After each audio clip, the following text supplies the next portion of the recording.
चलिए, प्रमोद कुमार राजन जी, प्रमोद जी, विनोद जी, गोपाल जी, कृति जी, आराध्या जी, good evening आप सभी लोगों को। चलें, संतोष जी, के वी पांडे जी, वीरेंद्र कुमार जी। सबसे पहले आप लोग वीडियो का रेजुलेशन जो है वो 360 कर लें। अभी आप लोगों को 2-4 दिन मैं प्रयास कर रहा हूं कि वीडियो का रेजुलेशन जो है वो कम हो जाए, लेकिन अभी फिलहाल हो नहीं पाया है। तो आप लोग जो है वो वीडियो का रेजुलेशन जो सबसे मिनिमम है 360, उस पर आप लोग कर लें। आप सभी को ऑडियो वीडियो क्लियर मिल रही है? रितु जायसवाल जी,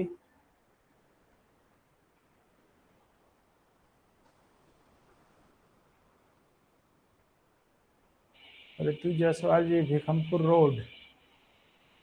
रितु जी, आप भिखमपुर रोड कहाँ से हैं? कहाँ पे भिखमपुर रोड? देवरिया से हैं आप?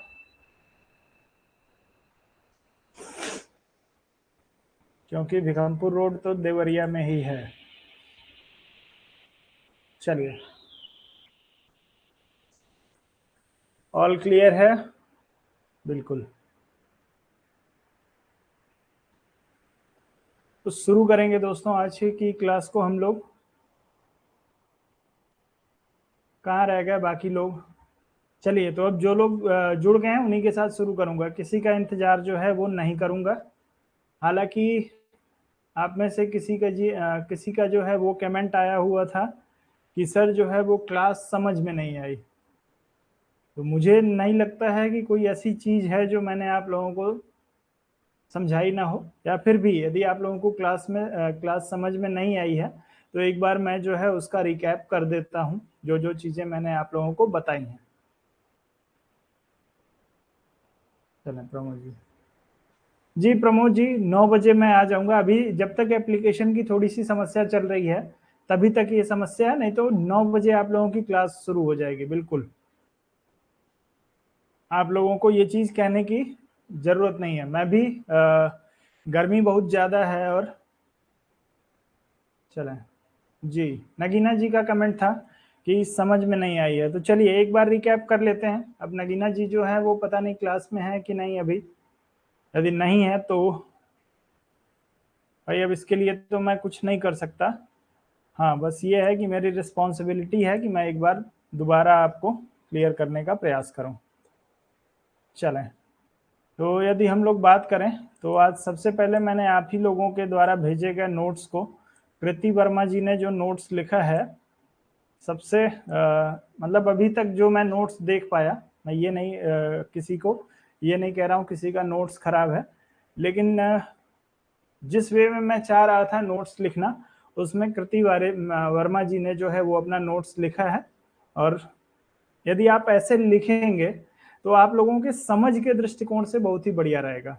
तो मैं अभी तक मैंने आप लोगों को पहली क्लास में मैंने आपसे बात की थी कि परंपरागत जो दृष्टिकोण है राजनीति शास्त्र, देखिए ये परंपरागत दृष्टिकोण है कि राजनीति शास्त्र है क्या, या राजनीति जी अटेंडेंस का फीचर है एप्लीकेशन पे, मैं उसको कल से अप्लाई कर देता हूं। चलिए, तो जब हम बात करते हैं परंपरागत दृष्टिकोण में राजनीति शास्त्र का अर्थ, तो हम लोग ये जानने का प्रयास करते हैं कि वास्तव में राजनीति शास्त्र है क्या। सबसे जो पहला प्रश्न था, सबसे पहला प्रश्न जो आपके जहन में उठना चाहिए किसी भी विषय को लेके जब आप पढ़ते हैं, तो उसके विषय में आपके जहन में जो पहला प्रश्न उठना चाहिए वो ये है कि ये क्या है, इसमें हमको क्या क्या चीजें पढ़नी है, अर्थात उसका सिलेबस जानने का आप प्रयास करते हैं। तो जब हम राजनीति शास्त्र की परंपरागत अवधारणा की बात करते हैं, परंपरागत अवधारणा से मेरा आशय है पारंपरिक या उस पुरानी अवधारणा से जो प्रारंभ में चली थी, इस विषय के विकास के साथ जो अवधारणा शुरू हुई थी उससे हम लोग बात करते हैं। तो इसमें जो है दोस्तों, आपके जो राजनीतिक चिंतक हैं उन्होंने कुछ अर्थ बताया कि राजनीति शास्त्र का अर्थ क्या है, या राजनीति शास्त्र की परंपरागत अवधारणा के अंतर्गत जो है वो राजनीति शास्त्र का अर्थ क्या है। इसमें जो है वो सबसे पहला वर्ग जो है वो है जो लोग ये मानते हैं कि राजनीति शास्त्र जो है वो राज्य का अध्ययन है, यानी राज्य के बारे में जो कुछ भी हम पढ़ते हैं वो राजनीति शास्त्र है। इस परंपरा के समर्थक जो रहे हैं वो रहे हैं आपके ब्लंटसली, गैरिस, गार्नर और गैटेल। इन लोगों का मानना था कि राजनीति शास्त्र राज्य का अध्ययन है या राज्य से संबंधित अध्ययन है। मतलब क्या है कि राजनीति शास्त्र राज्य के बारे में जो कुछ भी हम पढ़ते हैं यह उसका अध्ययन है। एक दूसरी शाखा थी या कुछ और विद्वान थे जिनका मानना था कि यह जो है सरकार का अध्ययन है, क्योंकि राज्य जो है वो एक अमूर्त संस्था है। इन लोगों का मानना था कि राज्य जो है वो अमूर्त संस्था है और राज्य स्वयं नहीं कुछ करता है, तो हम जो स्वयं कुछ कर ही नहीं रहा है उसको क्यों पढ़ेंगे, हम लोग उसको पढ़ेंगे जो कर रहा है। तो राज्य के सभी कार्यों को जो है एक मूर्त संस्था अर्थात सरकार जो है वो राज्य के सभी कार्यों का संपादन करती है।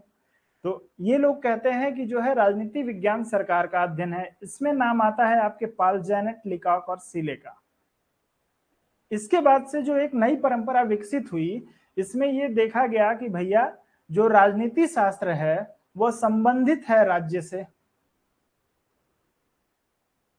और राज्य स्वयं कुछ भले नहीं कर रहा है, लेकिन राज्य के अंतर्गत संगठित होके ही जो है राज्य का कार्य हो रहा है, और उस संगठन को चलाने का कार्य कौन कर रहा है, सरकार कर रही है। तो हम न ही राज्य को छोड़ सकते हैं और न ही हम जो है वो सरकार को छोड़ सकते हैं। तो इन लोगों ने कहा कि राजनीति शास्त्र राज्य और सरकार दोनों का अध्ययन है। इसमें नाम आता है आपके गिलक्राइस्ट का, पॉल जेनेट और लिकॉक का। पॉल जेनेट पहले मान रहे थे कि यह सरकार का अध्ययन है, बाद में इनका मूड बदल गया, इनका विचार बदल गया। इन्होंने कहा कि नहीं भाई अब ठीक नहीं है, अब हम जो है वो सरकार का भी अध्ययन इसे मानेंगे और राज्य का भी अध्ययन मानेंगे। तो पॉल जेनेट दोनों में आपको देखने को मिलते हैं। उसके बाद से एक और परंपरा का विकास हुआ। इन लोगों ने कहा कि ठीक है भैया, राज्य और सरकार का तो अध्ययन ठीक है, लेकिन यह राज्य और सरकार कार्य किसके लिए कर रही है? तो राज्य और सरकार कार्य कर रही है भैया व्यक्ति के लिए। इस राज्य का निर्माण भी जो है वो व्यक्ति के लिए हुआ है और सरकार का भी निर्माण जो है वो व्यक्ति के लिए हुआ है।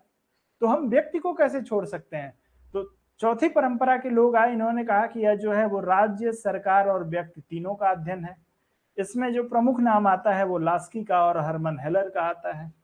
ये पहली क्लास का आप लोगों के कंक्लूजन है, जो मैं आप लोगों को 2 से 4 मिनट में मैंने आपको करा दिया। इसको ध्यान रखेंगे। यहां तक किसी को कोई कंफ्यूजन है आप लोग कमेंट करके बता दीजिए। यदि कोई कंफ्यूजन हो तो आप लोग एक बार कमेंट करिए, फिर मैं आगे बढ़ूंगा। किसी को भी कोई कंफ्यूजन?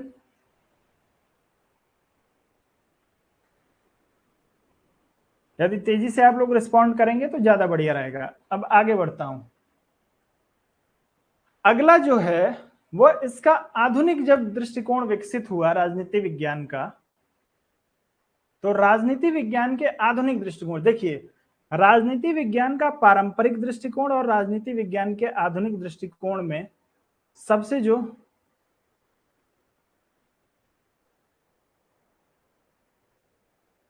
चले मैकाइबर को किस में रखा जाएगा? मैकाइबर को राज्य और सरकार दोनों को ये मानते हैं मैकाइबर महोदय। चलिए, तो मैं आपसे कह रहा हूं कि पारंपरिक दृष्टिकोण और आधुनिक दृष्टिकोण में अंतर क्या है। तो भैया एक टाइमलाइन याद आप लोग रखिएगा। सेकेंड वर्ल्ड वार, जो आपका द्वितीय विश्व युद्ध हुआ था, द्वितीय विश्व युद्ध के बाद का जो अध्ययन है उसे हम लोग जो है वो आधुनिक अध्ययन कहते हैं, ठीक है, या आधुनिक पद्धति कहते हैं। और उसके पहले का द्वितीय विश्व युद्ध के पूर्व का जो दृष्टिकोण है उसे हम लोग जो है पारंपरिक दृष्टिकोण के रूप में देखते हैं। ये चीज क्लियर है। अब जब राजनीति विज्ञान का आधुनिक दृष्टिकोण विकसित हुआ तो इसमें जो है आपके कुछ विद्वान जैसे आपके कैटलिन है, ब्रंट्रेल है, जुवेलिन है, इन लोगों ने कहा कि भैया राजनीति विज्ञान जो है वो राजनीति शास्त्र और मानवीय क्रियाओं का अध्ययन है। राजनीति शास्त्र जो है वो आपके मानवीय क्रियाओं का अध्ययन है, क्योंकि राज्य में व्यक्ति जो क्रियाएं कर रहा है उन्हीं क्रियाओं को नियंत्रित करने के लिए या उन क्रियाओं को विकसित करने के लिए, या मनुष्य जो भी कार्य करता है वो अपने विकास के लिए करता है। यदि हम राज्य की कल्याणकारी अवधारणा को देखें तो इसमें राज्य का कार्य बताया गया है कि मनुष्य के कार्य में जो है वो मदद करना।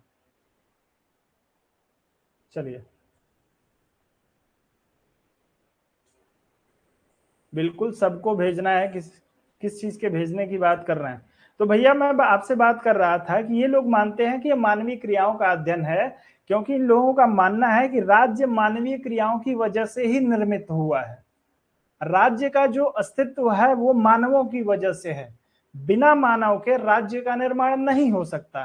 यार राज्य रूपी संस्था का कोई मतलब नहीं है। तो इन लोगों ने कहा कि जिसकी वजह से राज्य का निर्माण हुआ है हमको उसका अध्ययन करना चाहिए।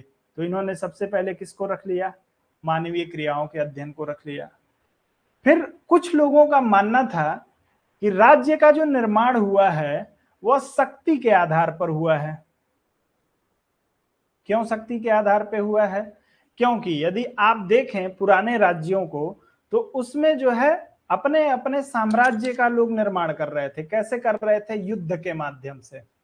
जो शक्तिशाली था वो अपना एक साम्राज्य बना लेता था, उस क्षेत्र पे वो अपना अधिकार कर लेता था। तो इन लोगों ने कहा है कि चूंकि राज्य का विकास प्रारंभ हुआ था शक्ति की वजह से, भले आज हम लोकतांत्रिक हो गए हैं, हम लोग वेलफेयर स्टेट हो गए हैं, लेकिन वास्तविकता यही है कि राज्य का जो विकास शुरू हुआ वो शक्ति की वजह से हुआ। एक तो भैया किसकी वजह, क्या कारण था? एक तो आप देख रहे हैं कि जो है वो राजशाही का विकास हुआ, आपके सामंतवाद का विकास हुआ, ये सभी शक्तिशाली लोग थे, पहला कारण। दूसरा, यदि आप राज्य की अवधारणाओं को पढ़ेंगे तो उसमें आप देखेंगे कि प्राकृतिक अवस्था में जो मनुष्य था उसको अपने जीवन का, अपनी संपत्ति का भय था। और जीवन का भय आपको किससे होता है? जो आपसे शक्तिशाली है। तो व्यक्ति डरा हुआ था और अपने जीवन और अपनी संपत्ति को सुरक्षित करना चाहता था। और किससे डरा हुआ था? शक्ति से डरा हुआ था। तो इन लोगों ने कहा कि भैया राज्य के निर्माण का सबसे आधार बिंदु जो है वो तो शक्ति है। तो शक्ति की वजह से जब राज्य का निर्माण हुआ है तो हमको शक्ति के आधार पे जो है वो राजनीति शास्त्र का अध्ययन करना चाहिए। इसमें नाम आता है किसका? कैटलिन का, लासवेल का, मैरियम का, मैक्स वेबर का, आपके रसेल का और मार्गेंथाउ का। क्लियर है? उसके बाद से भैया एक और परंपरा है जिसमें जो है इन लोगों ने कहा कि यह जो है वो राजनीतिक व्यवस्था का अध्ययन है। ये नाम एक ही है, आपको अभी डेविड स्टर्न मिलेगा, हो सकता है आगे कोई और नाम मिल जाए तो आप इसके नीचे नोट कर लेंगे। यदि नोट्स ऐसे बनाए रहेंगे, जगह छोड़े रहेंगे तो आप लोगों को ये सुविधा होगी। देखिए कई बार ऐसा होता है कि जैसे मान लीजिए कि मैं भी जो है वो किताबों को ही पढ़ता हूँ आपको पढ़ाने के लिए, आप भी किताबों को पढ़ते हैं, तो कोई जरूरी नहीं है कि आपने पहला चैप्टर पढ़ा और उस पहले चैप्टर में ही आपको सब कुछ मिल जाए। हो सकता है आगे आप कुछ पढ़ें और आपको कुछ ऐसा मिल जाए जो आपके पहले चैप्टर से संबंधित हो और वो मुझे अभी ध्यान ना आ रहा हो तो मैं भी नहीं बता पाऊंगा। तो स्कोप आप रखिए कि यदि मेरा अभी, देखिए एक चीज मैं सहर्ष स्वीकार करता हूं, मेरा अनुभव कोई 10 साल 15 साल 20 साल पढ़ाने का नहीं है। टीजीटी पीजीटी के लिए मैं पिछले 1 साल से पढ़ा रहा हूं, तो मैं ये दावा नहीं करता कि मुझे सब कुछ आता है। मैं भी किताबों के अनुसार किताबों को पढ़ता हूं, उसको अपनी भाषा में ट्रांसलेट करता हूं और आपको समझाने का प्रयास करता हूं। तो थोड़ा सा स्कोप मेरी वजह से आप लोग रखिए कि आपको बाद में यदि कोई चीज मिलती है जो हमसे कहीं छूट जाए तो उसको आप लोग लिखें। चलिए, तो इन्होंने कहा कि भैया यह जो है वो राजनीतिक व्यवस्था का अध्ययन है। इन्होंने देखा कि राज्य में जो है कुछ राजनीतिक व्यवस्थाएं बनाई गई हैं, जैसे सरकार है, व्यवस्थापिका है, न्यायपालिका है, कार्यपालिका है, किसको स्वतंत्रता है, ये सारी चीजें जो आप संविधान के अंतर्गत जो व्यवस्थाएं आपको दी गई हैं, राजनीतिक व्यवस्थाएं जो की गई हैं किसी राज्य को चलाने के लिए, तो ये लोग ये कहते हैं कि राज्य को चलाने के लिए जिन व्यवस्थाओं का निर्माण किया गया है उसका अध्ययन राजनीति विज्ञान है। और इसमें नाम आता है आपके डेविड स्टर्न का। एक और परंपरा है जो लोग ये कहते हैं कि निर्णय निर्माण का अध्ययन है, यानी राजनीति विज्ञान जो है वो निर्णय करने का अध्ययन है। इसमें नाम आता है हर्बर्ट साइमन का आपके। ये कहते हैं कि भैया यह निर्णय निर्माण करने से संबंधित है। राजनीति करती क्या है? राजनीति के कार्य के आधार पर यह जो है उसका विश्लेषण करते हैं। और ये इनका मानना है कि सरकार जो है, राजनीति से मतलब हम जोड़ लेंगे राजनीति करना कार्य किसका है? सरकार का है या व्यक्ति का है? तो व्यक्ति जो है अपने लिए निर्णय करता है कि हमको कैसी सरकार चाहिए। सरकार निर्णय करती है कि हमारी शासन व्यवस्था कैसे चलेगी। तो ये कह रहे हैं कि सब कुछ टिका हुआ है निर्णय करने पे। राज्य को भी निर्णय करने का अधिकार है, व्यक्ति को भी निर्णय करने का अधिकार है। तो राजनीति शास्त्र जो है वो एक निर्णय प्रक्रिया का अध्ययन है। बात क्लियर है? हर्बर्ट साइमन मान लेते हैं। तो ये दोनों परंपराएं जो हैं आपकी विकसित हो गई राजनीति शास्त्र को लेके। इसके बाद मैंने आपसे बात की थी इसके बारे में, अगला जो चैप्टर है वो राजनीति शास्त्र की प्रकृति के बारे में। जैसे मान लीजिए कि हम मार्केट से कोई वस्तु खरीद के ले आते हैं, कोई सामान खरीद के ले आते हैं। आप मार्केट गए और मार्केट से आपने कुछ सामान खरीदा। जैसे मान लीजिए आपने मिर्ची खरीदी, मिर्ची आपको खरीदनी है।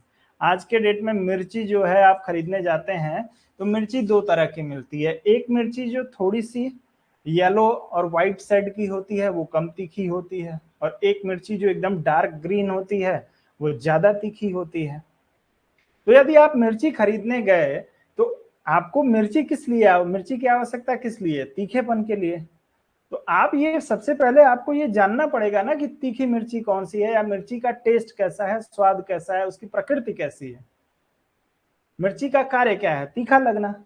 वैसे ही जब हम राजनीति विज्ञान की बात करते हैं तो राजनीति विज्ञान को लेके एक बहस छिड़ी कि राजनीति विज्ञान को हम लोग किस वर्ग में रखें। राजनीति विज्ञान को हम लोग जो है वो कला के वर्ग में रखें, हम लोग राजनीति विज्ञान को जो है वो विज्ञान के वर्ग में रखें, क्योंकि विषयों का वर्गीकरण जो है वो दो रूपों में ही हुआ था, आपका एक कला के विषय और एक विज्ञान के विषय।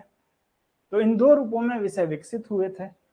अब इसमें एक वर्ग था जो ये मानता था कि राजनीति विज्ञान जो है वह विज्ञान जैसा है, और दूसरा वर्ग इसका विरोध करता था कि भैया यह विज्ञान नहीं है। ठीक है। अब जैसे मैंने आपसे मिर्ची का एग्जाम्पल दिया, आप सफेद वाली मिर्ची मार्केट से खरीद के लेके चले आए और घर पे आए और आपकी पत्नी ने कहा कि ये मिर्ची नहीं है। आपने कहा भाई दिख तो रही है मिर्ची जैसी, क्यों नहीं मिर्ची है? तो उसने कहा कि इसको खा के देखिए, मिर्ची का काम है तीखा करना, ये तो बिल्कुल तीखी नहीं है, तो ये मिर्ची कैसी है? यही काम इन लोगों ने राजनीति शास्त्र के साथ किया। राजनीति शास्त्र के जो प्रमुख जो क्षेत्र थे, जो डायमेंशन थे, या राजनीति शास्त्र के जो सिद्धांत थे, उनके आधार पर इन लोगों ने राजनीति शास्त्र का विश्लेषण किया, और विश्लेषण करके एक वर्ग ने कहा कि यह विज्ञान नहीं है और दूसरे वर्ग ने कहा कि यह विज्ञान है। एक और वर्ग आया जो इसको जो है सामाजिक विज्ञान की श्रेणी में रखता है, अर्थात उसे कला बता देता है। ठीक है। तो जो इनका पहला है, जो लोग राजनीति विज्ञान को विज्ञान मानने वाले हैं, यानी एक वर्ग ऐसा है जो राजनीति विज्ञान को कहता है कि यह विज्ञान की श्रेणी में आता है, इसका जो स्वरूप है वो विज्ञान जैसा है। उन लोगों में नाम आता है आपके अरस्तु का, बोधा का, हाब्स का, मॉन्टेस्क्यू का, ब्राइस का, ब्लंटसली का, जेलिनेक का, फाइनर का और लास्की का। ये मैंने आप लोगों को पहले से सारा नोट करा रखा है, आप सभी ने नोट कर रखा होगा। तो इन सारे लोगों का जो है वो नाम आता है, सबका नाम यहाँ पे नोट है। अब इन लोगों ने कुछ तर्क दिया अपना कि भैया क्यों यह जो है वो विज्ञान है। तो इन लोगों ने कहा कि इसका जो है भैया हम क्रमबद्ध अध्ययन कर सकते हैं। जैसे विज्ञान के लिए जो है विज्ञान की परिभाषा में क्रमबद्धता एक अनिवार्य वस्तु है, वैसे ही राजनीति विज्ञान में भी तो क्रमबद्धता है। कैसी क्रमबद्धता है? हम जो है वो राज्य का अध्ययन करते हैं, राज्य के अंतर्गत उसकी सरकार का अध्ययन करते हैं, सरकार के अंतर्गत उसकी संस्थाओं का, जैसे कार्यपालिका का, व्यवस्थापिका का, न्यायपालिका का अध्ययन करते हैं। हम व्यक्ति का अध्ययन करते हैं, व्यक्ति के राजनीतिक अधिकारों का अध्ययन करते हैं। तो ये सब कुछ व्यवस्थित और क्रमबद्ध तो है। तो इन लोगों ने कहा इस आधार पे जो है यह क्रमबद्ध एवं व्यवस्थित जो है वो अध्ययन की जो पहली कसौटी है विज्ञान की, उसको पूरा करता है, इसलिए यह विज्ञान है। विज्ञान में दूसरी चीज यह है कि विज्ञान में सर्वमान्य जो है वो सिद्धांत होते हैं। जैसे मैंने आपको एग्जाम्पल दिया था कि पानी को यदि आप एक बाउल में पानी को गर्म करेंगे तो वो वाष्प में ही बदलेगा। तो इन लोगों ने कहा कि भाई राजनीति यदि विज्ञान के सर्वमान्य सिद्धांत हैं तो राजनीति विज्ञान में भी तो सर्वमान्य सिद्धांत हैं कि यदि आप अच्छा कार्य करेंगे, अच्छी सेवा करेंगे तो आप जो है वो चुन के आएंगे, अच्छे राज्य का निर्माण होगा। नगीना जी, आपकी वजह से जो है वो क्लास को मैंने दोबारा शुरू किया है और आपने कंप्लेन किया था और आप ही सबसे लेट हैं। तो इन लोगों ने कहा कि भैया जैसे विज्ञान में गुरुत्वाकर्षण का नियम है या न्यूटन की गति का नियम है, वैसे ही आपके राजनीति विज्ञान में भी तो कुछ नियम है।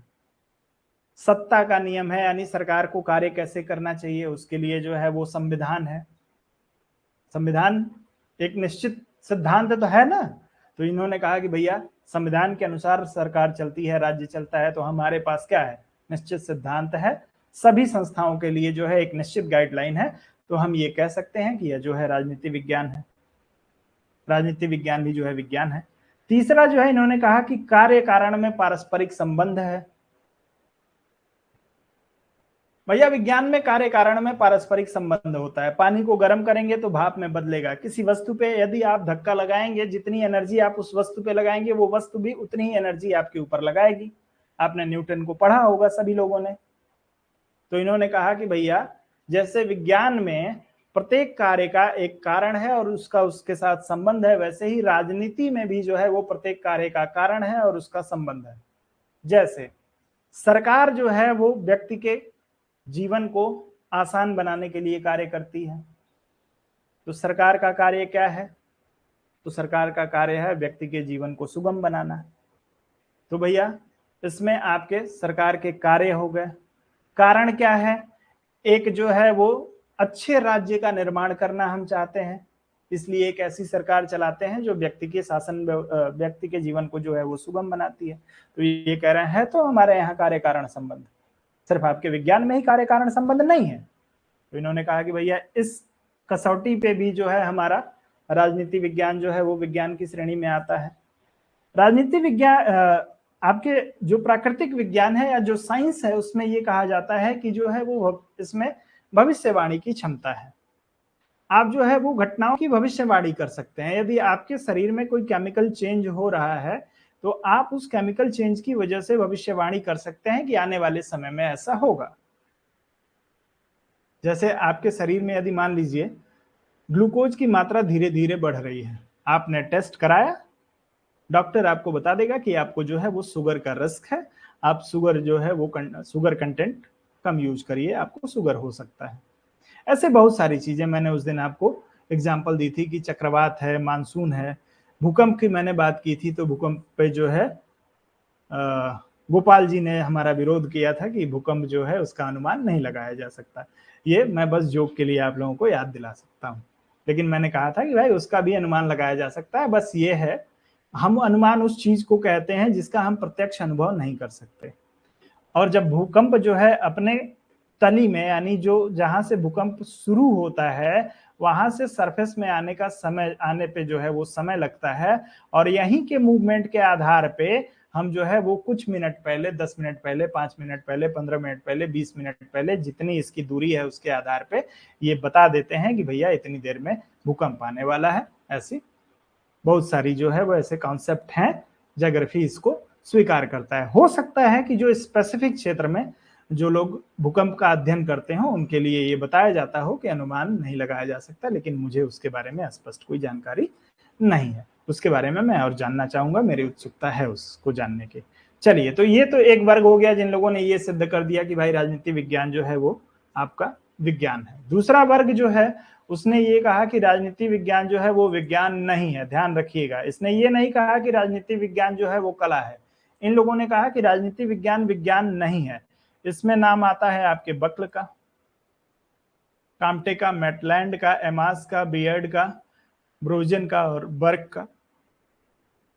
अब इन लोगों ने अपना अपना तर्क दिया भैया कि हम क्यों राजनीति विज्ञान को विज्ञान नहीं मानेंगे। तो इनका जो तर्क था उसको भी हम लोग सारे तर्कों को एक बार देख लेते हैं, कि आप लोग ये ना कहें कि सर जो है वो इधर उधर घुमा देते हैं और हमको समझ में नहीं आता है। चलिए, तो इन लोगों ने पहला तर्क दिया कि विज्ञान जैसे प्रयोग और पर्यवेक्षण संभव नहीं है। भैया इनका कहना था कि जो आपका राजनीति विज्ञान जो विज्ञान है इसको हम एक लैब में इसका जो है वो टेस्ट कर सकते हैं, लेकिन राजनीति विज्ञान को किस लैब में टेस्ट करेंगे।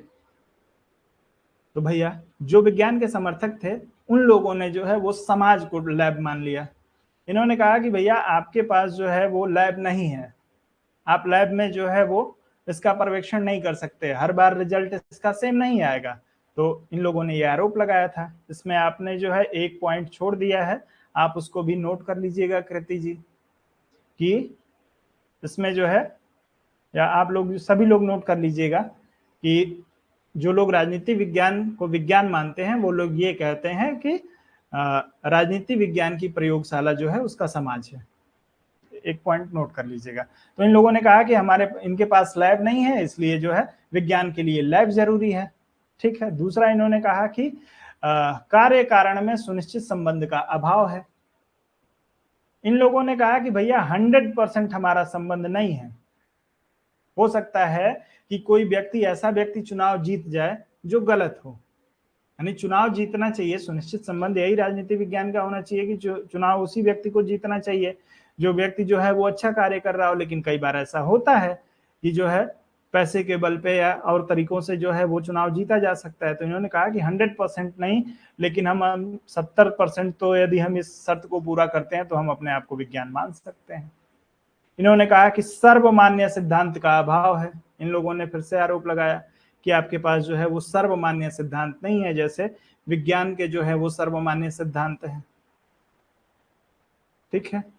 विज्ञान में जैसे मैं आपसे मान लूं सर्वमान्य सिद्धांत की बात करें तो आप जो है गुरुत्वाकर्षण का नियम देखिए, हर जगह लागू होगा। पृथ्वी के किसी भी कोने में चले जाइए, गुरुत्वाकर्षण का नियम लागू होगा। पृथ्वी के किसी भी हिस्से में चले जाइए, आप जो है पानी को लेके उसको गर्म करेंगे, यदि उसको 100 डिग्री टेम्परेचर पे गर्म करेंगे तो आपका बॉयल होगा और वाष्प में बदल जाएगा। तो इन लोगों ने कहा कि इसमें सर्वमान्य सिद्धांत नहीं है। इन लोगों ने कहा कि है भैया, हमारे पास सर्वमान्य सिद्धांत है क्योंकि हमारे पास संविधान है और उसमें सारी चीजें लिखी हुई हैं। विज्ञान वाले लोगों ने कहा कि भैया हम जो है वो अध्ययन करते हैं पदार्थों का, और पदार्थों का जो है वो माप तौल किया जा सकता है, लेकिन राजनीति विज्ञान में इस माप तौल का अभाव है। इन लोगों ने आरोप लगा दिया कि हम जो है वो माप तौल नहीं कर सकते, आप लोग जो है माप तौल नहीं कर सकते। इन्होंने कहा कि भैया आप माप तौल इसलिए कर सकते हैं क्योंकि आप पदार्थ का अध्ययन करते हैं, और हम जो है माप तौल नहीं कर सकते, लेकिन हम गणना कर सकते हैं। गणना कर सकते हैं क्योंकि हम व्यक्ति का अध्ययन करते हैं, तो हमको जो है वो गणना करना पड़ेगा। हम क्या करेंगे व्यक्ति का वजन माप के, राज्य के लिए उसकी कोई उपयोगिता ही नहीं है, तो हम गणना कर लेंगे, जैसे मतों की गणना वगैरह होती है। तो इन्होंने कहा कि माप तौल करना ही जो है एक पैमाना नहीं है, गणना भी एक पैमाना है। तो कंपेयर करके आप लोगों को बता रहा हूं, इन लोगों ने आरोप लगाया था कि आपका जो है माप तौल का आपके पास अभाव है। जैसे आप जो है लोहे की को माप सकते हैं कि एक लोहे का गुटका है, उसकी लंबाई कितनी है, चौड़ाई कितनी है, उसका वजन कितना है, उसके आधार पे आप उसको कितना टेम्परेचर पे आप उसको गर्म करेंगे कि वो सबसे जल्दी गर्म हो जाए। तो ये माप तौल करके इस तरीके के निष्कर्ष निकाले जा सकते हैं। इन लोगों ने फिर कहा कि भैया अध्ययन सामग्री की प्रकृति में अध्ययन है, अंतर है। भैया राजनीति विज्ञान जो है वो किसका अध्ययन करता है, वो अध्ययन करता है व्यक्ति का, और विज्ञान किसका अध्ययन करता है, तो विज्ञान अध्ययन करता है आपके पदार्थ का। ठीक है। तो ये व्यक्ति का अध्ययन करता है और ये जो है वो पदार्थ का अध्ययन करता है। तो इसके जो है वो प्रकृति में अंतर है। व्यक्ति के साथ समस्या क्या है कि इसका विचार जो है हमेशा बदलता रहता है। यदि इसके विचार की बात करें तो इसका विचार जो है वो बदलता रहेगा।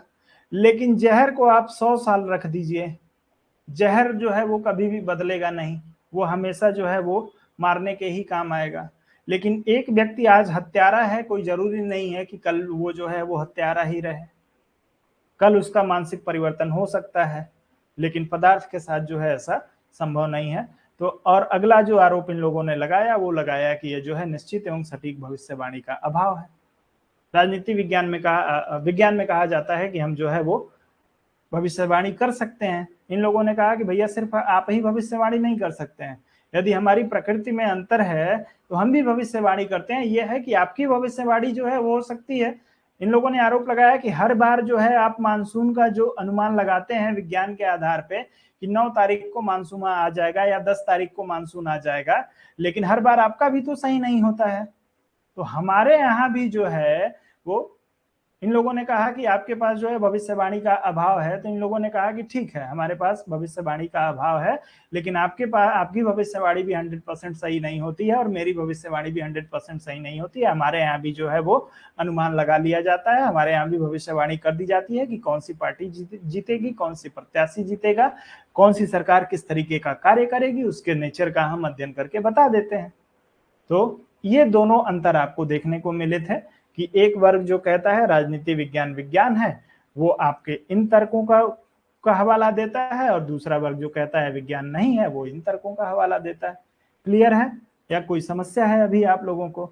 और अगला एक वर्ग आया जिसमें जिन लोगों ने मान लिया कि राजनीति विज्ञान न ही विज्ञान है, विज्ञान इस बहस से ये लोग निकल गए कि यह विज्ञान है या कला है। इन लोगों ने कहा कि भैया यह जो है एक सोशल साइंस है, एक सामाजिक विज्ञान है, इसमें नाम मनु का, शुक्र का, कौटिल्य का, बृहस्पति और प्लेटो का आता है। तो इन लोगों ने जो है इसको कला मान लिया। लेकिन कला जो है स्पष्ट रूप से आप लोग इसको जो है इस चीज का ध्यान रखेंगे कि इसमें जो है एक वर्ग है जो इसको सामाजिक विज्ञान मानता है। ठीक है, क्लियर है? कोई समस्या अब यहाँ पे, यहां तक कोई समस्या किसी को?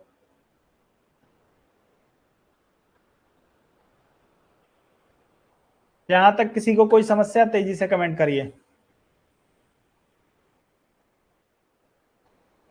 उम्मीद है कि नहीं होगी। कृति वर्मा जी क्लियर है, संतोष जी क्लियर है। चलिए, अब आज का जो हमारा कल हम लोग जो बात कर रहे थे दोस्तों, राजनीति विज्ञान के क्षेत्र के पारंपरिक दृष्टिकोण की बात हम लोगों ने की थी, और आज हम लोग बात करेंगे आपके उसके आधुनिक दृष्टिकोण की। हर चीज को हम दो दृष्टिकोण से देख रहे हैं, एक पारंपरिक दृष्टिकोण और एक आधुनिक दृष्टिकोण। तो इसको भी हम लोग जो है राजनीति विज्ञान के क्षेत्र को लेकर भी जो है वो दो दृष्टिकोणों का विकास हुआ। मैं आपसे पहले से कहता आ रहा हूं एक चीज को कि इन दोनों दृष्टिकोणों में अंतर जो है वो टाइमलाइन का है। टाइमलाइन जो है ये सेकेंड वर्ल्ड वार से, यानी द्वितीय विश्व युद्ध के पहले और द्वितीय विश्व युद्ध के बाद इस आधुनिक दृष्टिकोण का जो विकास होता है, कई बार इस आधुनिक दृष्टिकोण को वैज्ञानिक दृष्टिकोण भी कह दिया जाता है। इसकी शुरुआत होती है द्वितीय विश्व युद्ध से। द्वितीय विश्व युद्ध के बाद विश्व की परिस्थितियां बदली थी, सोचने की प्रकृति, सोचने का जो है वो तरीका बदला था, और जब सोचने समझने का तरीका बदलता है तो हमारा उसी को हम जो है दृष्टिकोण कहते हैं। क्योंकि प्रथम विश्व युद्ध और द्वितीय विश्व युद्ध ने जो है वो दुनिया को पूरी तरीके से बदल दिया था। अब जो है द्वितीय विश्व युद्ध के बाद से जो है वो वैज्ञानिक प्रभाव थोड़ा सा दुनिया पे बढ़ने लगा था। बिल्कुल इस टॉपिक के सभी प्रश्नों को आज ही करा रहा हूं, चिंता न करिए, छोड़ूंगा ना इतना जल्दी। तो भैया द्वितीय विश्व युद्ध से जो है इसकी शुरुआत होती है आपके राजनीति विज्ञान के क्षेत्र के निर्धारण की। कल मैंने आप लोगों को राजनीति विज्ञान का पारंपरिक क्षेत्र बताया था, उसमें किसी को क्लियर है? आप लोगों ने अपना नोट्स प्रिपेयर कर लिया है? यदि कर लिया है तो अच्छी बात है, नहीं किया है तो आप लोगों को एक बार तेजी से ध्यान दिला देता हूं। द्वितीय विश्व युद्ध के पहले का जो पारंपरिक दृष्टिकोण है उसमें सबसे पहले नाम आता है यूनेस्को का। 1948 में मैंने आपको बताया था कि 1948 में जो है यूनेस्को ने आपके पारंपरिक क्षेत्र का निर्धारण किया कि राजनीति विज्ञान का क्षेत्र क्या होगा, राजनीति विज्ञान का दायरा क्या होगा, या हम ये कह सकते हैं कि राजनीति विज्ञान का सिलेबस इन्होंने डिसाइड किया। ठीक है, 1948 में राजनीति विज्ञान का एक सिलेबस डिसाइड किया गया। इस सिलेबस में इन्होंने कहा है कि 4 चीजों का अध्ययन हमको करना है भैया राजनीति विज्ञान के अंतर्गत, जिसमें पहला इन्होंने कहा कि हमको किसका अध्ययन करना है। आप लोगों ने लिखा होगा सिद्धांत का, मैं पूरा नहीं लिखूंगा क्योंकि लिखना इस पे इतना आसान नहीं है। इन्होंने कहा कि आपको राजनीतिक सिद्धांतों का अध्ययन करना है। दूसरा इन्होंने कहा कि आपको जो है वो संस्थाओं का अध्ययन करना है। चलिए, आपको संस्थाओं का अध्ययन करना है, राजनीतिक जो संस्थाएं हैं उसका अध्ययन करना है। तीसरा इन्होंने कहा कि राजनीतिक दल और दबाव समूह का अध्ययन करना है, आपको राजनीतिक दलों का और दबाव समूहों का अध्ययन करना है। और चौथा इन्होंने कहा कि भाई आपको अंतरराष्ट्रीय संबंधों का अध्ययन करना है। अब देख लीजिए, राजनीति विज्ञान में सिद्धांत का अध्ययन क्यों करना है? क्योंकि राजनीति विज्ञान अपने सिद्धांतों पे ही टिका हुआ है, कोई भी विषय अपने सिद्धांतों के ही अनुसार चलता है। राजनीति विज्ञान में जो है या राजनीति में सबसे महत्वपूर्ण जो होती हैं उनकी संस्थाएं होती हैं, क्योंकि राजनीति करने का कार्य जो है इन संस्थाओं के माध्यम से ही संचालित होता है। ठीक है, यानी उसके बाद से जो है राजनीतिक दल जो है, सक्रिय राजनीति जो है वो की जाती है दलों के द्वारा। तो इन्होंने कहा कि भैया इन दलों को भी हम इसके विषय क्षेत्र में रखेंगे। और अंतिम इन्होंने कहा कि भैया राज्य जो है वो अकेला तो पैदा हुआ नहीं है, दुनिया में एक ही राज्य नहीं है, दुनिया में जो है वो तमाम सारे राज्य हैं। तो जब आपस में राज्य जुड़ेंगे एक दूसरे के साथ, तो ऐसी स्थिति में हमको अंतरराष्ट्रीय जो है वो संबंधों का अध्ययन करना पड़ेगा। ये हो गया, ये आपके यूनेस्को का निर्धारण है, ध्यान रखिएगा, ये यूनेस्को के द्वारा सिलेबस डिसाइड किया गया। अब यूनेस्को के बाद से जो है, जो आपका पारंपरिक दृष्टिकोण था, कुछ जो आपके राजनीतिक विश्लेषक हैं, राजनीतिक चिंतक हैं, उन्होंने भी जो है वो कुछ आधार बिंदु बताए थे अपने पारंपरिक अवधारणा के अंतर्गत राजनीति क्षेत्र का विषय क्षेत्र क्या क्या है। तो उन्होंने कहा कि मानव के राजनीतिक जीवन का अध्ययन है, पहला पॉइंट मैंने आपको नोट कराया है अब यहाँ पे सारा, चूंकि ये हेडिंग में है तो मैं आपको लंबा लंबा नहीं लिख सकता। पहला इन्होंने कहा कि यह जो है मानव के राजनीतिक जीवन का अध्ययन है, क्योंकि मनुष्य के पूरी राजनीति जो हो रही है वो मनुष्य के लिए ही हो रही है, राज्य का अस्तित्व ही मनुष्य के लिए है, और मनुष्य जो अपने जीवन में जो गतिविधियां कर रहा है उसके अध्ययन को हम जो है इसमें राजनीति विज्ञान के क्षेत्र में रखेंगे। दूसरा इन्होंने कहा कि राज्य का अध्ययन है, चूंकि राज्य ही इसमें करता है, करता मतलब सब्जेक्ट है, तो हम सब्जेक्ट को कैसे छोड़ सकते हैं, इसका राज्य का अध्ययन इन लोगों ने इसको स्वीकार किया। तीसरा वर्ग जो है इसमें इन्होंने कहा कि ये जो है वो सरकार का अध्ययन है। ये सारी चीजें पहले से मैं आप लोगों को बताते हुए आ रहा हूं, आप लोगों को क्लियर करते हुए आ रहा हूं, जैसा पहली क्लास में मैंने आपको बताया था। चौथा वर्ग जो है इन्होंने कहा कि स्थानीय संस्थाओं और राष्ट्रीय संस्थाओं का जो है वो स्थानीय और राष्ट्रीय समस्याओं का अध्ययन है, क्योंकि राजनीति या राज्य का जो अस्तित्व है वो समस्याओं का निदान करने के लिए ही है। तो इन लोगों ने कहा कि भैया इसका भी हम अध्ययन करेंगे। उसके बाद इन्होंने कहा कि यह राजनीतिक विचारधाराओं का अध्ययन है पारंपरिक दृष्टिकोण में। अब जो है किसी भी देश की राजनीति या किसी भी राज्य की राजनीति अपनी विचारधारा पे ही टिकी है।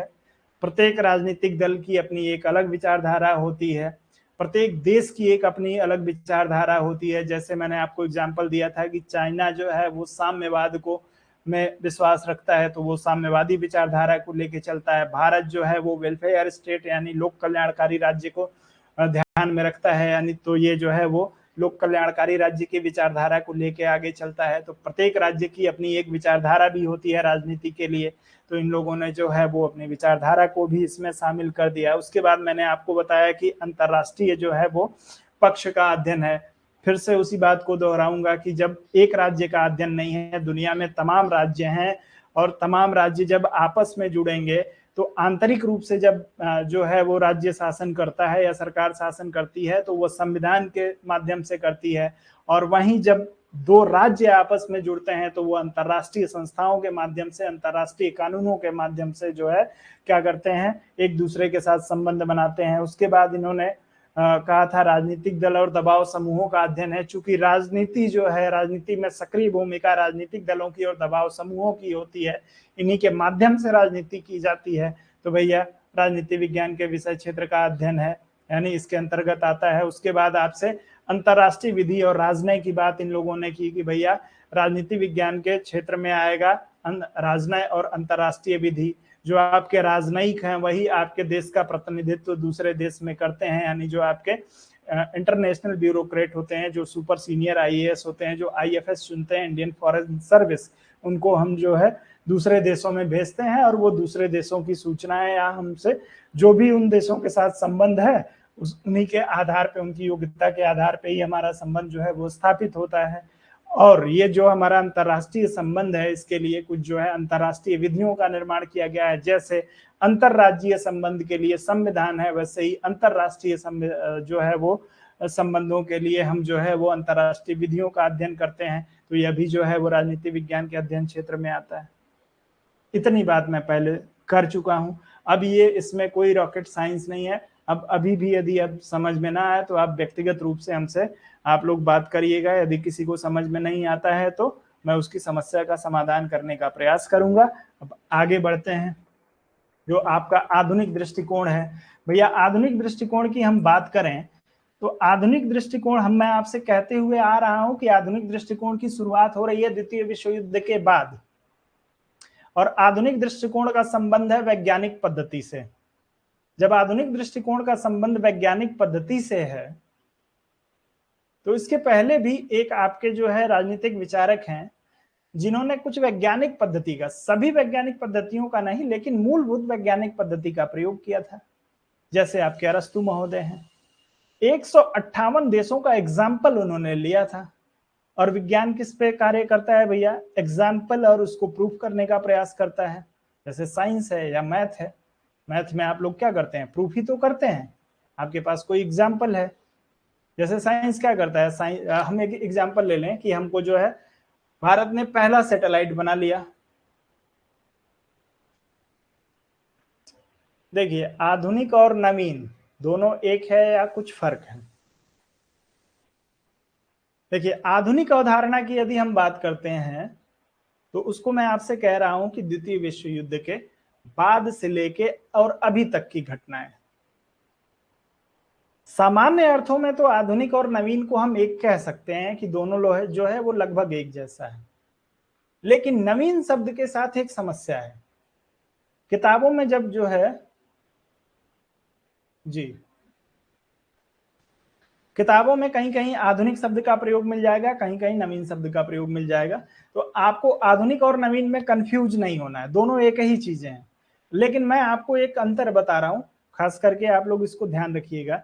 जब हम इतिहास के संदर्भ में आपको समझाने की बात करते हैं, देखिए, यदि हम भारत के इतिहास की बात करें, ये सवाल जो आज आपने हमसे पूछा है, ये सवाल हमसे इंटरव्यू में पूछा जा चुका है और इसीलिए मैं इसका जवाब भी आप लोगों को दे रहा हूं। और वो इतिहास के अंदर में ही हमसे पूछा गया था। तो जब हम इतिहास में आधुनिक की बात करते हैं कि आधुनिक अवधारणा क्या है या आधुनिक भारत का इतिहास क्या है, तो हम बात करते हैं 19वीं यानी 1900 से लेके 1947 या 1847 से लेके, मुख्य रूप से बात करें 1847 से लेके 1947 यानी भारत की आजादी तक की बात करते हैं। यह भारत का आधुनिक इतिहास है। बहुत सारे लोगों को आज भी यही लगता होगा कि भारत का इतिहास जो है 1947 तक ही है, या भारत का इतिहास जो है वो संविधान के लागू होने तक 1950 तक ही है।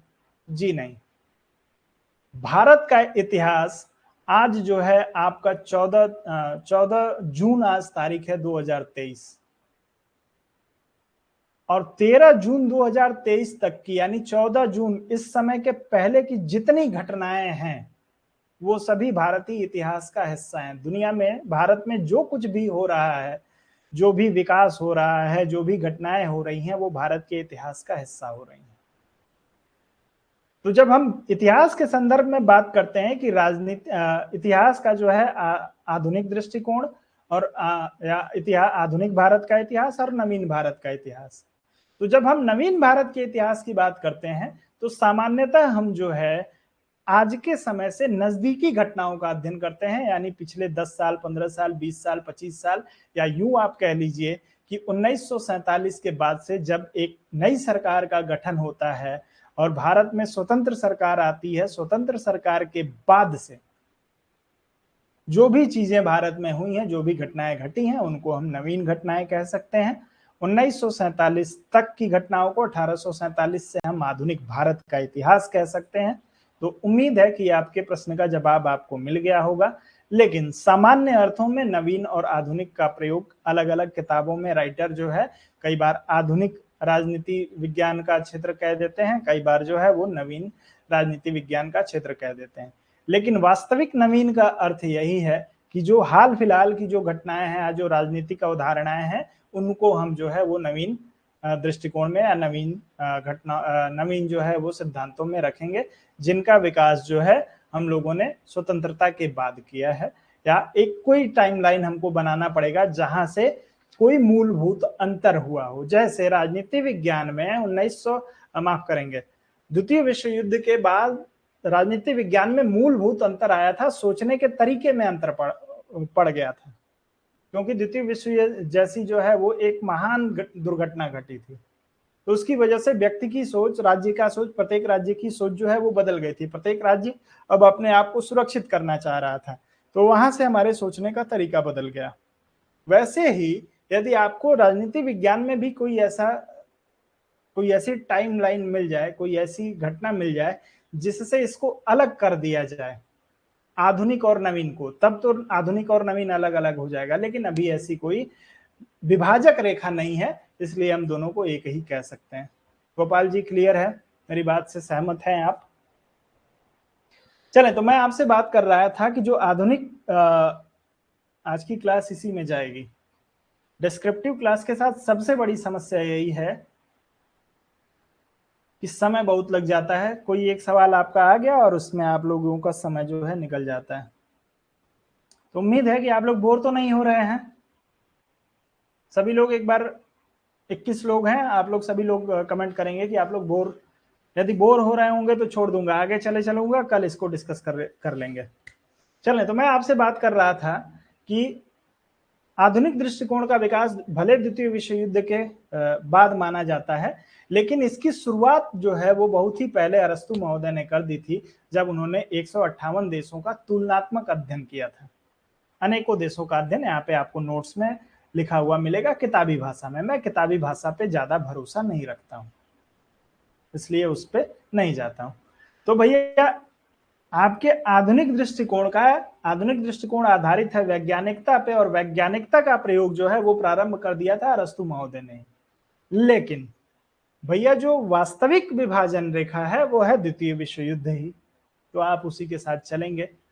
तो जब इन्होंने, आपके अरस्तु महोदय ने तुलनात्मक अध्ययन किया 158 देशों के संविधान का, इस संदर्भ में आपके चार्ल्स आई मेनन ने एक स्टेटमेंट दिया जिसमें इन्होंने कहा कि राजनीति शास्त्र का क्षेत्र अब इतना व्यापक हो गया है कि इसमें संस्थात्मक संगठन, निर्णय निर्माण और क्रियाशीलता की क्रियाओं, नियंत्रण की राजनीति, नीतियों और कार्यों तथा विधिबद्ध प्रशासन के मानवीय वातावरण को भी सम्मिलित किया जाने लगा है।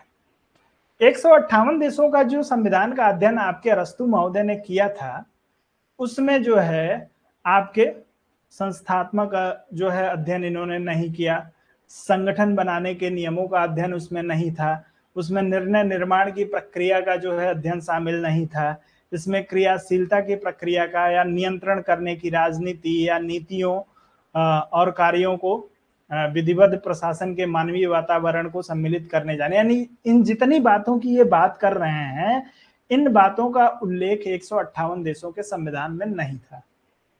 तो इन्होंने कहा कि अरस्तु महोदय ने, ठीक है कि अरस्तु महोदय ने शुरू किया था, लेकिन अब जो है परिदृश्य बदल गया है। पहले का परिदृश्य कुछ और था। जैसे हमारे और आपके बचपन का जो समय था, मुझे याद है कि मैं अपने बचपन में, जब मैं क्लास 5 तक था, क्लास 5 तक मैंने जब पढ़ाई की है, उस समय तक मेरे पास जो है वो 2 ड्रेस हुआ करता था, यानी 2 सेट मेरे पास ड्रेस हुआ करता था, और एक सेट कपड़ा हुआ करता था जो कहीं रिलेशन में आने जाने और कहीं आना जाना है, किसी पार्टी फंक्शन में कहीं आना जाना होता था, तो उसके लिए ये सालों साल रखा रह जाता था। जब कभी जो है आवश्यकता पड़ती थी, कहीं रिलेशन में आना जाना होता था, तभी वो कपड़ा निकलता था, वरना इस 2 ड्रेस में पूरा जो है हम लोगों का साल, कई बार 2 साल 3 साल निकल जाता था। एक जूता जो है वो एक्शन का शूज हुआ करता था, ब्लैक कलर का, और इसमें हमारा जो है वो पूरा बचपन निकल गया। क्लास 5 तक, 5 तक ही नहीं कहेंगे हम, क्लास 8 तक कहेंगे। 8 के बाद परिस्थितियां बदली, जो है सबकी बदली होंगी, मेरी ही नहीं, अकेले नहीं। तो उस समय परिस्थितियां कुछ और थी, क्योंकि भारत में लोगों की इनकम जो है वो बहुत ही कम थी। यदि हम बात करते हैं सन 2000 तक की, 98-99 के बाद से जो है वो थोड़ा सा परिवर्तन शुरू हुआ है। उसके पहले की परिस्थितियां जो है वो कुछ और थी। उन परिस्थितियों के बस में जो है वो प्रत्येक व्यक्ति था। तो हम लोगों के पास, मेरे कहने का मतलब ये है कि 3 ड्रेस हुआ करता था और एक जूता हुआ करता था, और वो जूता हमको किसी की शादी में जाना है तब भी वही जूता पहन के जाएंगे, स्कूल जाना है तब भी वही जूता पहन के जाएंगे। आज के डेट में मेरे पास 7-8 जूता है, मतलब जूते हैं, है? उस समय जो है हमारे पास, यानी उस समय का ज्यादा उसको विस्तृत नहीं करूंगा, हम लोगों का जो परिस्थितियां थी वो कुछ अलग थी। बाद में जो है वो परिस्थितियां कुछ और बदली। जब टेलीविजन का विकास हुआ और मोबाइल का विकास हुआ, इन सब की वजह से साथ में इनकम बढ़ी। जी बिल्कुल, इनकम के साथ ही जुड़ा हुआ है ये। इसीलिए तो मैंने कहा कि 1998 के बाद से लोगों की आय में वृद्धि हुई है, उसके पहले आय इतनी नहीं थी। तो भैया जब बाद में परिस्थितियां बदली हैं, मोबाइल आया है, टेलीविजन आया है, उसकी वजह से परिस्थितियां बदली हैं, एडवर्टीजमेंट का जमाना आ गया, तब हमको और आपको जो है नए नए ट्रेंड के बारे में पता चलने लगा। आज जो है कोई चीज नई ट्रेंड में रहती है तो हम उसके पीछे भागने लगते हैं, उस समय तो हमको जानकारी भी नहीं थी। वैसे ही राजनीति विज्ञान में जो है वो नए नए क्षेत्र विकसित हो रहे थे, नई नई घटनाएं हो रही थी। तो इन्होंने कहा कि ठीक है, शुरुआत इन्होंने की थी, लेकिन अब नई चुनौतियां हमारे सामने आ गई हैं और अब हमको उन नई चुनौतियों का अध्ययन करना है और इसके लिए हमको एक नई परंपरा का विकास करना होगा। और वह परंपरा हमारी जो होगी वह किस पे आधारित होगी? वैज्ञानिकता के पे आधारित होगी। आगे बढ़े, क्लियर है? अब बात करें कि इस परंपरा को, जो नई परंपरा विकसित करना चाहते थे, जी बिल्कुल, वो ड्रेस कभी साइज का नहीं हुआ करता था, हमेशा जो है वो साइज थोड़ा बड़ा ही रहता था। वो हम सब ने महसूस किया है अपने जीवन में। अब आजकल की जनरेशन उसको कभी, अभाव कैसा होता है उसको आजकल की जनरेशन नहीं जान पाएगी। अभाव के जीवन को हम लोगों ने देखा है। चलिए बहरहाल बात करेंगे, बहुत समय हम लोगों के पास, आगे कभी बात करेंगे, रोज थोड़ा थोड़ा बात करेंगे तो बहुत सारी बातें करेंगे। चलिए, तो आधुनिक दृष्टिकोण की जब हम बात करते हैं तो इसमें जो प्रमुख समर्थक हैं इस आधुनिक दृष्टिकोण के, उसमें नाम आता है आपके कैटलिन का, लासवेल का, रॉबर्ट हल का, प्रोमेनाद का। ठीक है, इन लोगों ने आधुनिक दृष्टिकोण की डिमांड की और इन्होंने कहा कि आधुनिक दृष्टिकोण के अनुसार राजनीति विज्ञान के अध्ययन क्षेत्र में निम्नलिखित विषय वस्तुओं को शामिल किया जाना चाहिए।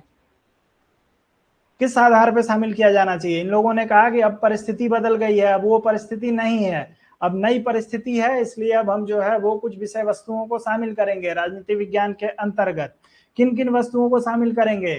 तो अब उस पे आते हैं एक एक करके भैया, लाइन से एक एक को हम लोग जो है वो क्लियर करते हुए चलेंगे। चलें, इन लोगों ने कहा कि हम जो है पहले परंपरागत अवधारणा में जो है वो मानवीय क्रिया का अध्ययन हो रहा था। इन्होंने कहा कि भैया मानवीय क्रिया का अध्ययन हम क्यों करेंगे? मनुष्य अपने घर में जो काम कर रहा है, अपनी चारदीवारी के अंदर जो कार्य कर रहा है, उसका हम अध्ययन क्यों करें? हमारे लिए मानव का राजनीतिक व्यवहार सिर्फ संबंध जो है वो राजनीति से है। इन लोगों ने कहा कि हमको जो है मनुष्य के राजनीतिक व्यवहार का अध्ययन करना है, मनुष्य के व्यक्तिगत व्यवहार का अध्ययन नहीं करना है। और वैज्ञानिक विधि भी यही है। जैसे सब्जी आप खाते हैं, कटहल की सब्जी खाते हैं, कटहल की सब्जी को खाने की वैज्ञानिक विधि क्या है कि कटहल को पहले छील लीजिए। क्या आप उस कटहल को उसके छिलके के साथ खा सकते हैं? यदि खा लेंगे तो आपका डाइजेशन खराब हो जाएगा। तो उसकी वैज्ञानिक विधि है कि कटहल को छिल के खाइए। वैसे इन लोगों ने कहा कि भाई मनुष्य के जीवन में के बहुत सारे क्षेत्र हैं और सभी क्षेत्रों का अध्ययन हमको नहीं करना है, उसके सिर्फ जो है जिसका संबंध राजनीति से, जिस व्यवहार का संबंध राजनीति है, सिर्फ उसका अध्ययन करना है। इसमें क्या लिखा हुआ है इसको भी एक बार पढ़ देते हैं। आधुनिक दृष्टिकोण के अनुसार राजनीति विज्ञान के अध्ययन के क्षेत्र में मुख्यतः मानव का राजनीतिक व्यवहार आता है, किंतु मानव के राजनीतिक व्यवहार को राजनीतिक कारकों के साथ ही अनेक गैर राजनीतिक कारक भी प्रभावित करते हैं। बिल्कुल, गैर राजनीतिक कारक प्रभावित करते हैं राजनीतिक व्यवहार को। जैसे मान लीजिए कि एक मनुष्य जो है वो गरीब है। आप लोग देखते हैं मनुष्य का राजनीतिक कर्तव्य क्या है? अपना स्वतंत्र रूप से अपने मत का प्रयोग करना, अपना वोट देना।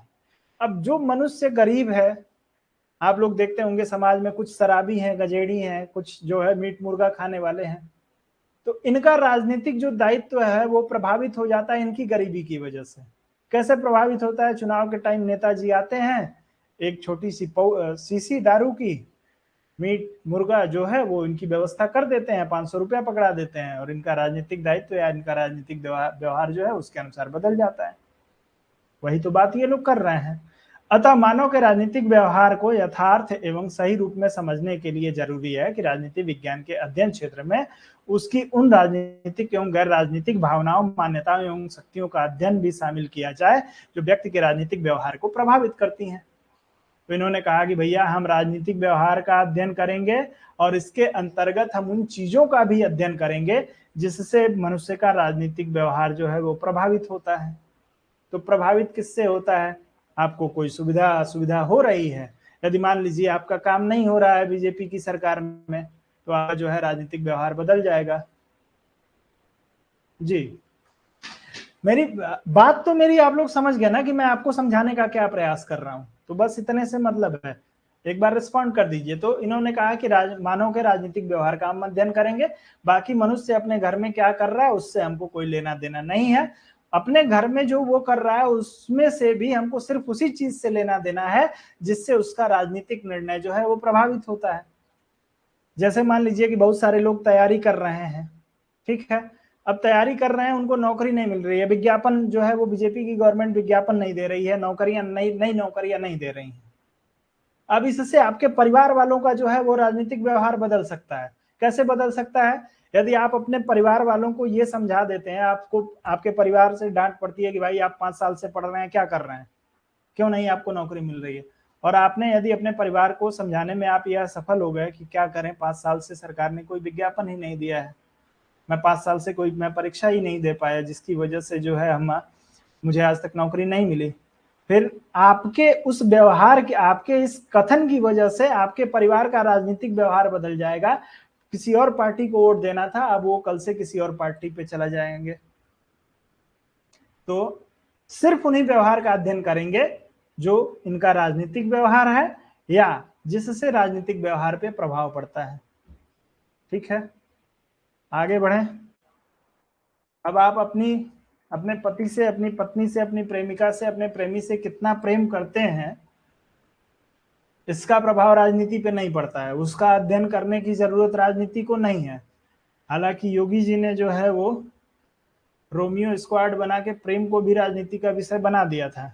चलिए अगला इन्होंने कहा कि भैया दूसरा जो क्षेत्र इन्होंने बताया वो कहा कि विभिन्न अवधारणाओं का अध्ययन, हमको जो है वो विभिन्न अवधारणाओं का अध्ययन करना है। जैसे भैया आधुनिक दृष्टिकोण में मुख्य रूप से शक्ति, सत्ता, प्रभाव, नियंत्रण तथा निर्णय प्रक्रिया आदि से संबंधित विज्ञान है, अतः इसके अध्ययन क्षेत्र में इन अवधारणाओं का वैज्ञानिक अध्ययन भी सम्मिलित किया जाना चाहिए या सम्मिलित है।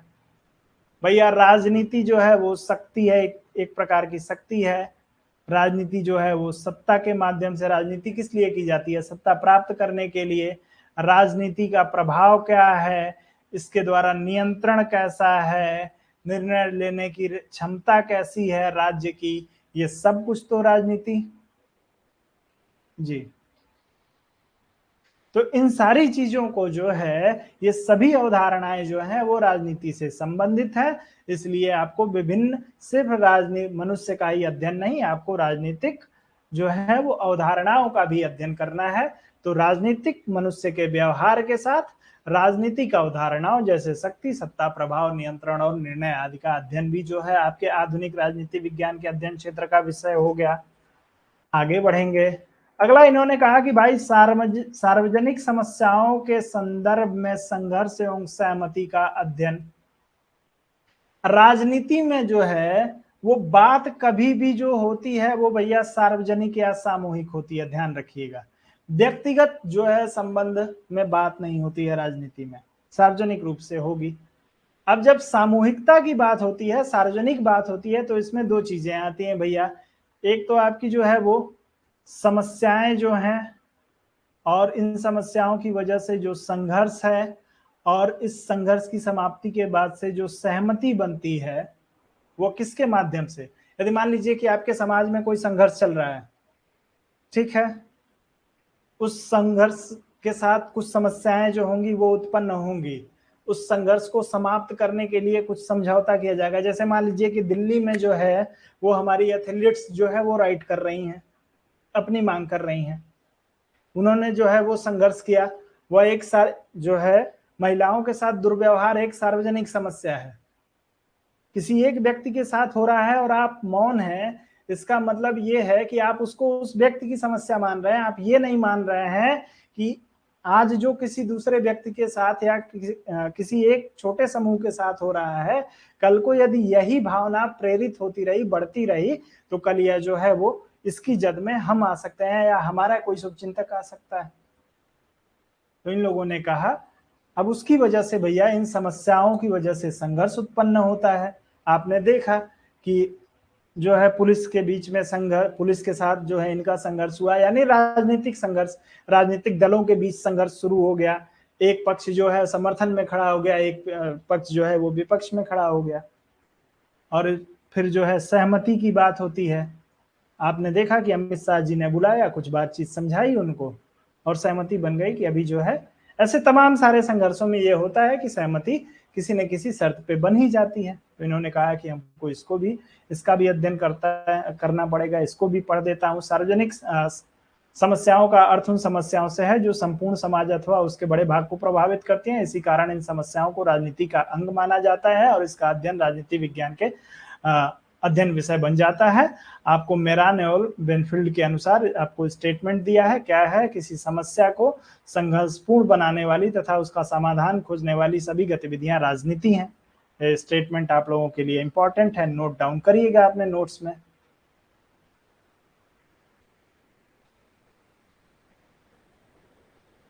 जी, इसके बाद जो है, इस प्रकार आधुनिक दृष्टिकोण के अनुसार राजनीतिक महत्व की सार्वजनिक समस्याओं पर पाई जाने वाली संघर्ष एवं सहमति की प्रवृत्ति का अध्ययन जो है इसका राजनीति विज्ञान का विषय है। तो भैया तीसरा क्या हो गया आपका, राजनीतिक समस्याओं, संघर्ष व सहमति का अध्ययन है। पहला क्या था, मनुष्य का राजनीतिक व्यवहार। दूसरा क्या था भैया, तो दूसरा हम लोगों ने देखा था कि उसमें जो है विभिन्न अवधारणाओं का अध्ययन था। तीसरा हम लोगों ने देखा कि सार्वजनिक समस्याओं के संदर्भ में संघर्ष और सहमति। आगे बढ़ जाते हैं अब। चलिए, ये 3 अवधारणाएं हैं जो आपके आधुनिक राजनीति विज्ञान को पूरे तरीके से समाहित कर लेती हैं।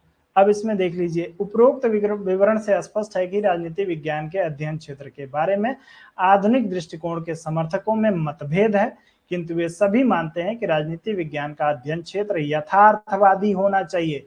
यथार्थवादी मतलब क्या, जिसका वास्तविकता के साथ संबंध हो, कल्पना के आधार पर नहीं। वास्तविकता, आज की हमारी समस्याओं के साथ जिस चीज का संबंध है उसी को राजनीति मानेंगे, यही है राजनीतिक यथार्थवाद। इसके अध्ययन में अंतर अनुशासनात्मक दृष्टिकोण एवं वैज्ञानिक उपागमों का जो है वो प्रयोग किया जाना चाहिए। अंततः क्या कह दिया गया कि आधुनिक दृष्टिकोण जो है वो आपके अनुशासनात्मक दृष्टिकोण और वैज्ञानिक उपागम पे जो है वो आधारित होना चाहिए। ये निष्कर्ष इन लोगों ने निकाल दिया। तो फाइनल जो है राजनीति विज्ञान में सामाजिक विज्ञान के साथ समस्या बस यही है, किसी भी सामाजिक विज्ञान के साथ, कि विज्ञान के जैसे A = B कभी नहीं हो सकता है। यदि मैथ में आप जाते हैं तो आप A = B प्रूफ कर सकते हैं, लेकिन राजनीति विज्ञान में आप ये प्रूफ करने में असफल हो जाते हैं। इसलिए हर जगह जो है आपको ये चीज देखने को मिलेगा, जैसे इसमें जो है वो कहा गया है कि इसमें जो है वो विद्वानों में मतभेद है। A+B का होल स्क्वायर, इसको लेके किसी भी साइंटिस्ट में, किसी भी मैथमेटिशियन में कोई मतभेद नहीं होगा। लेकिन राजनीति विज्ञान जो है चूंकि मानवीय पक्ष से जुड़ा है और मानव का व्यवहार जो है वो स्थायी नहीं रहता है, प्रतिदिन उसका व्यवहार, उसके सोचने का तरीका बदलता रहता है, इसलिए जो है हम कह सकते हैं कि इस पे सर्वसम्मति बनाना संभव नहीं है।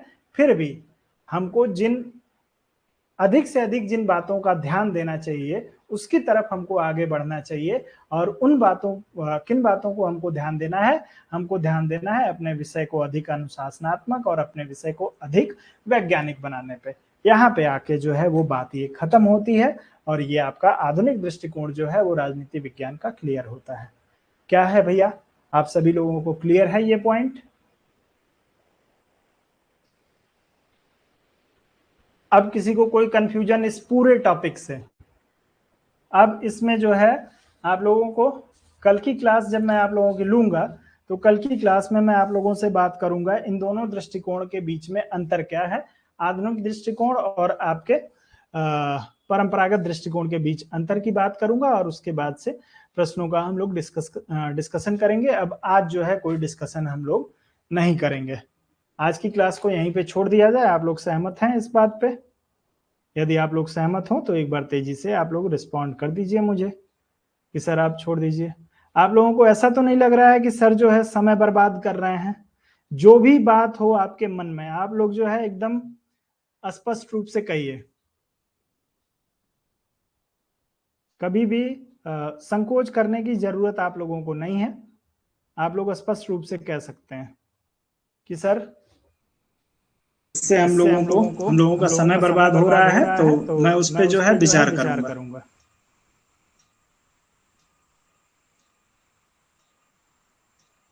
जी जी जी बिल्कुल छोड़ छोड़ दूंगा, दूंगा क्योंकि लगभग एक लगभग घंटे 1 की घंटे की क्लास क्लास कंप्लीट हो कंप्लीट गई हो है। गई है। डेटा भी आप लोगों का का बचाना है बचाना मुझे। है मुझे।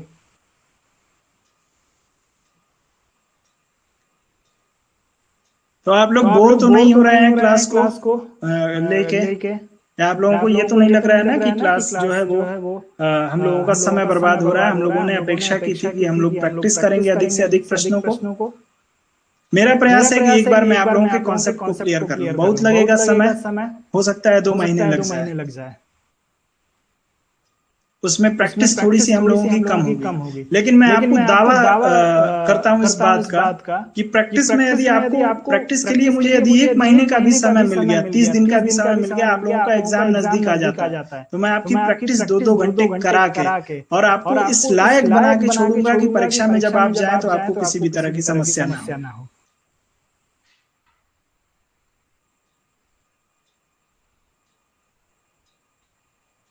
चलें। चलें।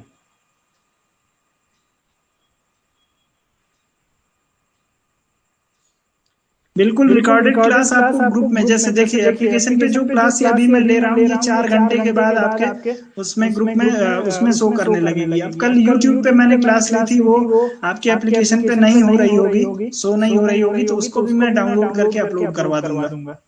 बाकी बाकी आपको आपको क्लास क्लास सीरियल से सीरियल से मिलेगी, मिलेगी, डेट डेट वाइज आपको वाइज सारी आपको सारी क्लासेस क्लासेस मिलेंगी। मिलेंगी।